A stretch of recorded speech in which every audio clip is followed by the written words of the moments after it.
एक गांव में रामू नाम का एक आदमी रहता था।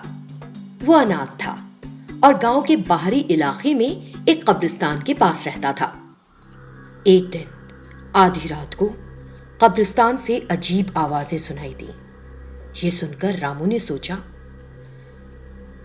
ये किस तरह की आवाजें हैं? क्यों आ रही हैं? मुझे जाकर देखना चाहिए। ये सोचकर वो कब्रिस्तान की तरफ बढ़ गया।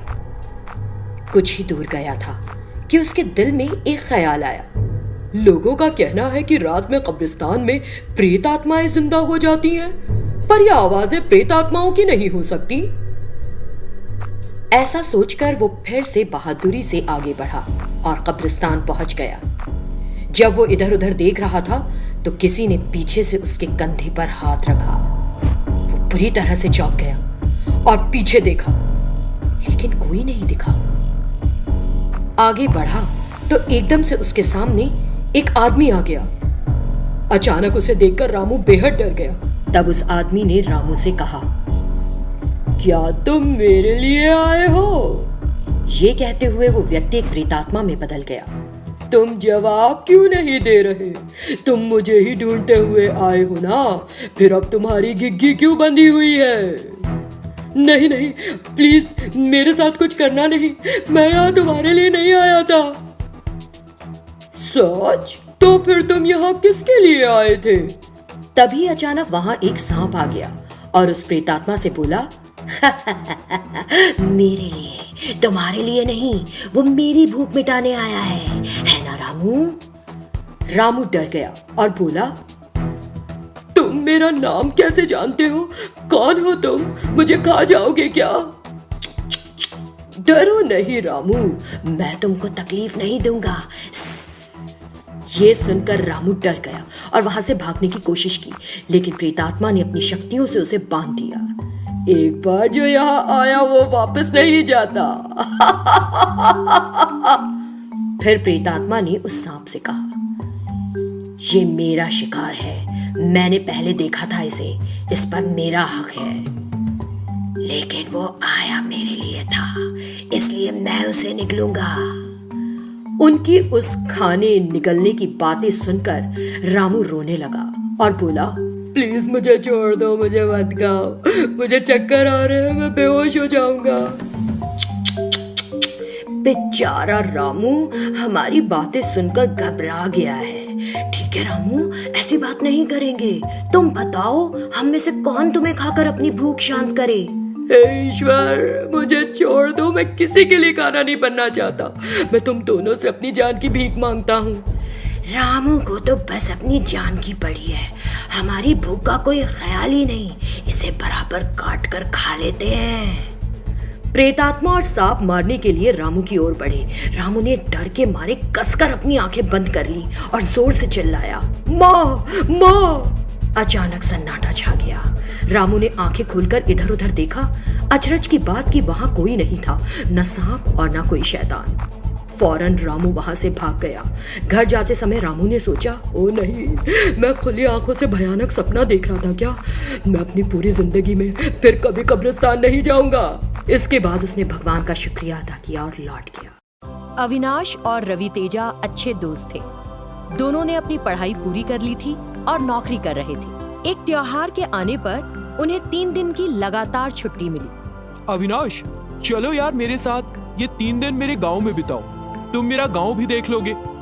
ठीक है रवि, मैं आऊंगा तुम्हारे साथ। अगर मैं हॉस्टल में अकेला रहा तो सच में बोर हो जाऊंगा। अगले दिन दोनों रवि तेजा के घर के लिए निकल गए। फिर रवि तेजा ने अविनाश को अपनी माँ से मिलवाया। रवि तेजा की माँ ने अविनाश से कहा, अविनाश, आपके मम्मी पापा कहाँ रहते हैं बेटा?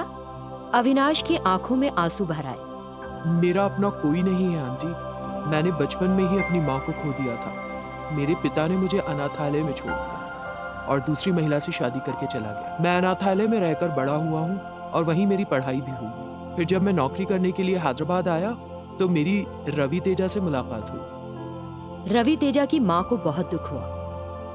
रवि तेजा और तुम मेरे लिए एक ही जैसे हो बेटा, तुम भी मेरे बेटे की तरह ही हो। और उन्होंने अपने बेटे की तरह ही प्यार से उससे बात की। अविनाश ने उनसे कहा, अगर आज मेरी माँ होती तो वो भी मेरा ख्याल रखती। उसकी आंखों में फिर आंसू भर आए। और वो अपने कमरे में चला गया। रवि तेजा की माँ को बहुत दुख हुआ। वो उसे शांत करने उसके पीछे जाने लगी तो रवि तेजा ने उन्हें रोका। माँ, थोड़ी देर के लिए उसे अकेला छोड़ दो। ठीक है। 3 दिन बड़ी जल्दी गुजर गए। अविनाश रवि तेजा के साथ वापस हैदराबाद आ गया। एक दिन अविनाश रात में अकेला बैठा रो रहा था। माँ, मुझे इतने साल तुम्हारा प्यार नहीं मिला, लेकिन रवि तेजा की माँ ने उन 3 दिनों में मुझे जो प्यार दिया, उसके बाद से मुझे और अकेलापन लग रहा। मुझे तुम्हारी कमी और ज्यादा महसूस होने लगी है माँ। प्लीज एक बार मेरे पास आओ माँ। मैं तुम्हारी गोद में सर रखकर अपना सारा दुख भूल जाना चाहता हूँ। एक शैतान ने उसे रोते देखा और उसके पास आई। बेटा, मैं तुम्हारी माँ हूँ, आकर मेरी गोद में सर रखो। उस शैतान को देखकर अविनाश घबरा गया। मेरे बेटे, मौत के बाद अब मैं एक भटकती हुई आत्मा हूँ, इसीलिए इस तरह दिखती हूँ। माँ, ये कहकर अविनाश उसके पास गया। फिर उसने उसकी गोद में सर रखा और जैसे अपने सारे दुख भूल गया। शैतान अपने मन में सोचने लगी, मुझे माफ कर दो मेरे बेटे, मैं तुम्हारी असली माँ नहीं हूँ, लेकिन मैंने भी अपना बेटा खो दिया था। मैं अपने बेटे को तुम में देख रही हूँ। मैं दूंगी तुम्हें माँ का प्यार। मैं ये सिर्फ हमारे अपने अपने दुखों को भूलने के लिए कर रही हूँ। कुछ देर बाद अविनाश ने उठकर कहा, माँ, मैं सच में बहुत खुश हूँ। मुझे इतने दिनों तुम्हारा प्यार नहीं मिला, अब मुझे तुम्हारा प्यार चाहिए माँ। ये मेरे साथ हमेशा के लिए होना चाहिए। मैं हमेशा तुम्हारे साथ रहूंगी बेटा, और तुम्हारा ध्यान रखूंगी मेरे बेटे। तुम खुश रहोगे तो मैं भी खुश रहूंगी। तुम्हारे दुखी होने से मुझे फिक्र होगी, इसीलिए अब तुम्हें खुश रहना होगा। ठीक है माँ, मैं हमेशा खुश रहूंगा। कोई परेशानी हो तब भी मैं मुस्कुराना नहीं छोड़ूंगा। मेरे प्यारे बेटे, हंसो और खुशियां बिखेरो। ऐसा ही करूंगा। ठीक है, तो अब मैं कल इसी समय आऊंगी तुमसे मिलने। माँ, इतनी जल्दी जा रही हो? प्लीज थोड़ी देर और रुक जाओ। नहीं मेरे बेटे, मुझे अभी जाना होगा, मैं कल जल्दी आऊंगी। अविनाश बहुत खुश था कि उसकी माँ हमेशा उसके साथ रहेगी। एक दिन उसने उस शैतान माँ से कहा, माँ, अब मुझसे कभी दूर नहीं जाना, मेरे साथ ही रहना हमेशा। मैं हर दिन यहाँ आऊंगी, अपना ख्याल रखना। मैं अपना ख्याल रखूंगा, लेकिन आप पक्के से हर दिन मुझसे मिलने यहाँ आएंगी ना? मैं आपका इंतजार करूंगा। कुछ दिन बीत गए, लेकिन शैतान माँ कुछ दिनों तक अविनाश के पास नहीं आई।